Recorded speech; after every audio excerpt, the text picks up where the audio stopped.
반갑습니다. 건강하게 다시 만날 수 있어서 흐뭇합니다. 먼저 성경 말씀 한 절 읽습니다. 마태복음 22장 35절에서 40절까지 읽습니다. 성경을 못 가져오신 분들은 메모를 했다가 방에 들어가서 혹은 교실에서 읽을 수 있기 바랍니다. 마태복음 22장 36절입니다. 그중 35절입니다. 그 중에 한 율법사가 예수를 시험하여 묻되 선생님, 율법 중에서 어느 계명이 크니까? 예수께서 이르시되 너 마음을 다하고 목숨을 다하고 뜻을 다하여 주 너의 하나님을 사랑하라 하셨으니 이것이 크고 첫째 되는 계명이요 둘째도 그와 같으니 너 이웃을 너 자신과 같이 사랑하라 하셨으니 이 두 계명이 온 율법과 선지자의 강령이니라. 될신 대로 한 15분 정도 짧게 얘기하겠습니다. 여러분 나이에 집중할 수 있는 시간이 15분 정도가 집중력이 생깁니다. 15분 이상 넘으면 산만해지고 지루해집니다. 심리학에서 연구를 통해서 나온 결과입니다. 2차 대전 1945년 2차 대전 끝난 후에 새로 독립된 신생 독립국가가 126나라입니다. 그 많은 독립국가들 중에 민주화, 산업화, 정보, 지식사회까지 달성한 나라는 대한민국이 유일한 나라입니다. 우리 사랑하는 조국 대한민국은 원조 받던 나라에서 지금은 많은 나라에 원조를 주는 나라로 성장을 했습니다. 세계에 자랑스러운 일이지요. 다시 말씀드려서 2차 대전 이후 새로 독립 시작된 126나라 중에서 원조 받던 나라에서 원조 해주는 나라로 바뀐 나라는 대한민국이 유일합니다. 그래서 지금은 전체 세계 국가가 228나라인데 그 중에 우리가 10등 안에 드는 10위권에 들어가는 경제 국가를 이루었습니다. 거기에는 하나님의 도우심이 크게 역사했다. 그렇게 영적으로 해석을 합니다. 전에 강원도 예수원이라는 곳이 있는데 거기 토레이 신부님, 우리말로 대천덕 신부님이 나한테 일러주기를 지금은 하늘나라로 갔습니다마는 대한민국이 남북이 분단돼 있고 6.25 전쟁을 거치고 잿더미에서 시작해서 이만큼 발전하게 된 데는 대한민국 국민들이 자신도 모르는 사이에 성경의 법, 하나님의 법 두 가지를 실천했다. 하나님이 그것을 어여삐 보시고 대한민국을 잘 사는 나라로 세계 10대 강국으로 축복해 주셨다. 그렇게 얘기하시면서 그 두 가지가 뭐이냐? 첫째, 성경에는 가난한 자를 돌보라. 고아와 과부와 나그네를 돌보라 했는데 우리도 미처 잘 모르는 사이에 8.15 해방된 이후 북한의 공산 정권이 들어서서 인권을 유린하고 탄압하고 독재 정치를 계속하니까 피난민이 남한으로 오기 시작했습니다. 거기에 해방 이후 5년 만에 1950년에 6.25 전쟁이 북한군이 남한을 침략함으로 시작이 됐습니다. 6.25 전쟁 전후에 북한 피난민들이 수백만 명이 남한으로 피난 왔습니다. 그냥 보찜 지고 가족들 데리고 아무런 대책 없이 남한으로 자유를 찾아서 옮겨왔는데 우리 남한 사람들이 잘 대해주지는 못했지만은 그 피난민들을 다 받아들여서 같이 살아남아서 국가를 경제를 일으키고 나라를 일으키고 민주주의를 실천하는 일에 같이 성공했습니다. 그것이 나그네를 대접하라는 하나님의 법을 실천한 것이다. 그래서 우리는 겪었던 일이니까 별거 아닌 것 같이 생각될 수 있어도 세계 길고인 역사상에 그만큼 짧은 기간에 많은 피난민이 왔는데 그걸 왕따하지 않고 괄시하지 않고 받아들여서 같이 평화롭게 살아남은 예가 세계사에서 드문 일이다. 그것이 너 이웃을 너 몸같이 돌봐라 하신 하나님의 명령, 고아, 과부, 가난한 자를 나그네를 돌보라 한 예수님의 명령을 실천한 것이다. 또 두 번째가 뭐이냐?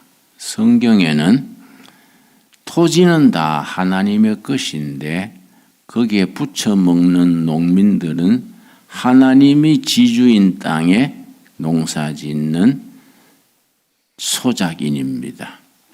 그런데 8.15 해방된 뒤에 우리나라 토지가 지주들이 많이 차지해서 소작인들이 참 어려웠습니다. 특별히 호남 지역은 천석군, 만석군 그래가지고 한 사람이 엄청난 토지를 차지하고 농민들은 그 땅에 소작인으로 겨우겨우 농사지어서 쌀을 100가마니를 생산했으면 5대5, 50가마니는 지주한테 바치고 50가마니만 자기들이 살게 되니까 너무 가난할 수밖에 없었습니다. 소작인이 어떤 지역에는 80%, 70% 넘어섰습니다. 초대 대통령 이승만 대통령이 우리나라가 민주주의가 발전하고 경제가 일어나려면은 소작인이 이렇게 많아가지고는 안 된다. 토지 개혁을 해야 된다. 성경의 법대로 해야 된다. 성경의 토지법이 뭐이냐? 레위기 25장 23절입니다. 여러분 꼭 기억하십시오.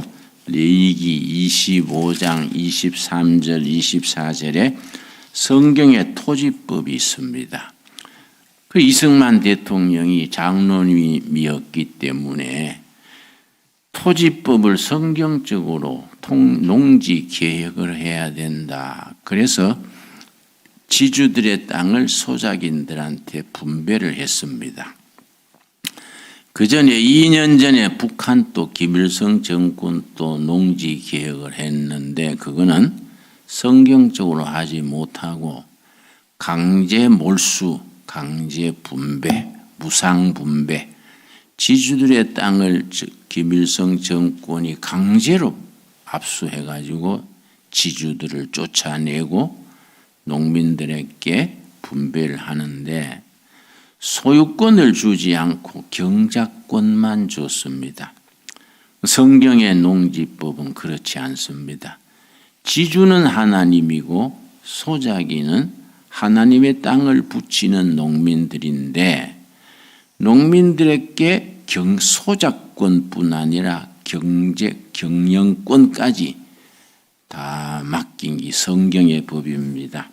레위기 25장 23절 토지를 영구히 팔지 말 것은 토지는 다 내 것임이라. 너희는 거류민이요 동거하는 자로서 나와 함께 있느니라. 뭐든지 만든 사람이 주인인데 토지는 하나님이 만드셨습니다. 그러니까 하나님이 지주시지요.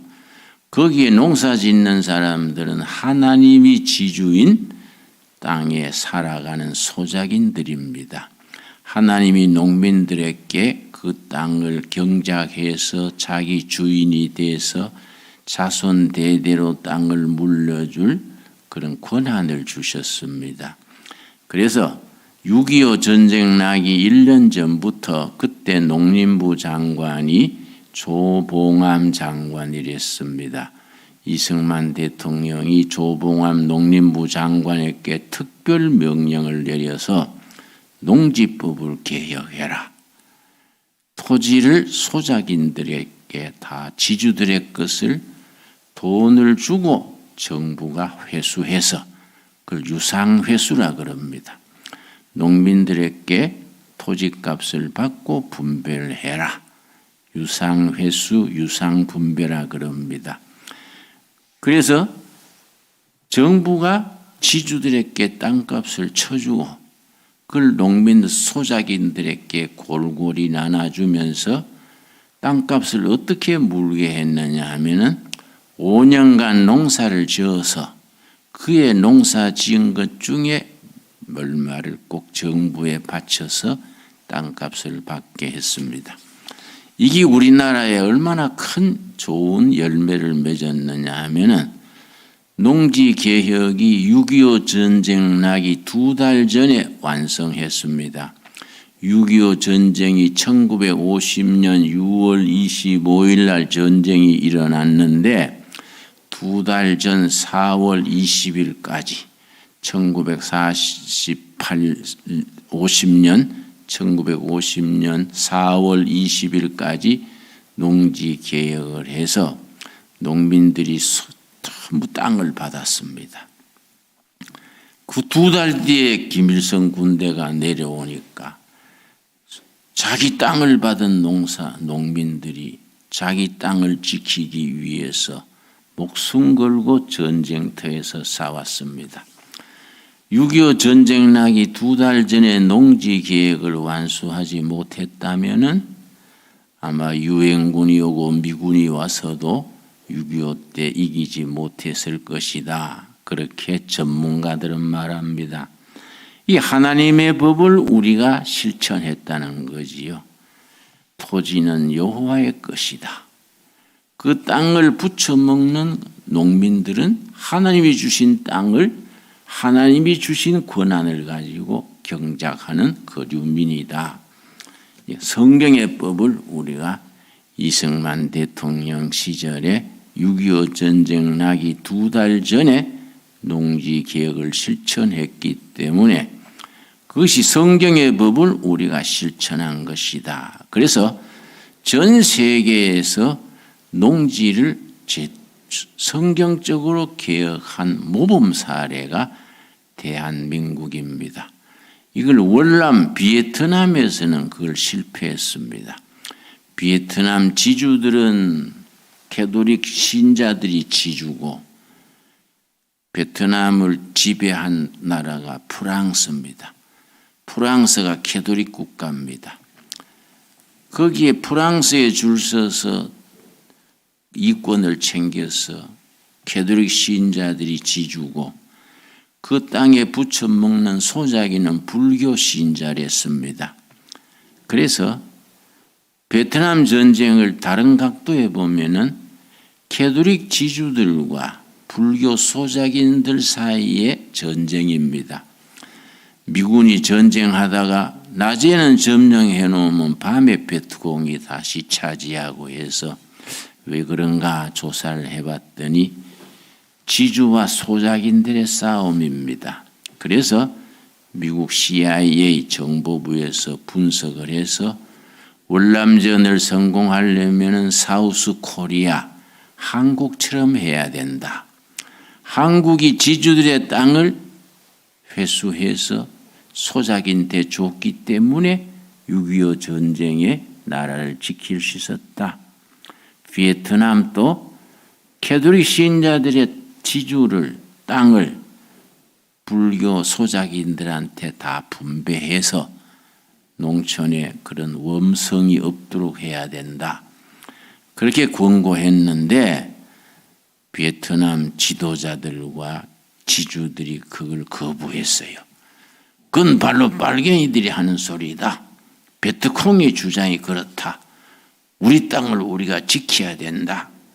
그걸 미국의 제안을 거부했다가 결국은 베트남이 베트콩 손에, 공산주의 손에 망했지요. 그러니까 캐톨릭 지주들이 땅 문서 쥐고 죽었습니다. 성경은 첫째는 믿음으로 영혼이 구원받아 천국 가는 신앙이고 그것만 알고 있으면 안 돼요.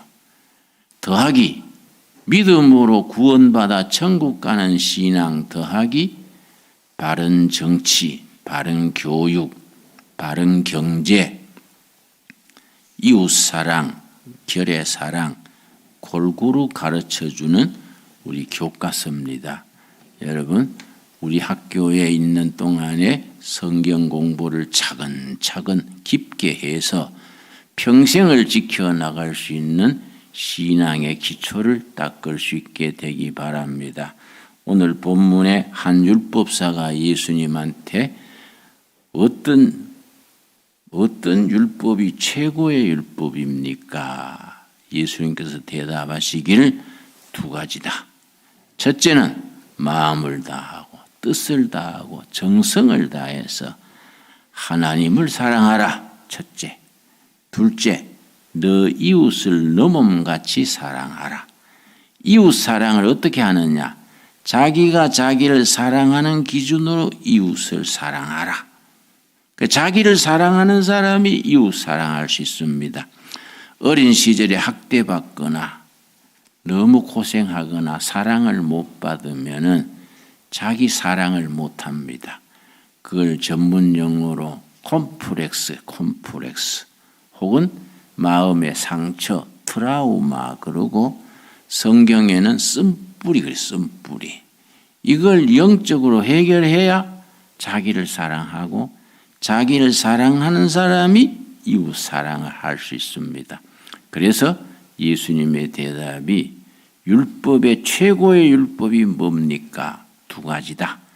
첫째 마음을 다하고 뜻을 다하고 정성을 다해서 하나님을 사랑하라. 첫째. 둘째는 네 이웃 사랑, 결의 사랑, 동포 사랑을 자기가 자기를 사랑하는 기준으로 너 몸같이 사랑하라.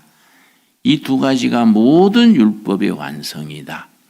여러분 마음에 잘 새기기를 바랍니다. 기도하겠습니다. 하나님 사랑하는 둘의 아들, 딸들 오늘 월요일 첫 시간 예배로 시작합니다. 예수님의 말씀을 따라 하나님 사랑하는 아들, 딸 되게 하시고 이웃과 결애와 나라 사랑하는 일에 자기가 자기를 사랑하는 기준으로 내 몸을 내가 사랑하듯이 이웃 사랑하게 하옵소서.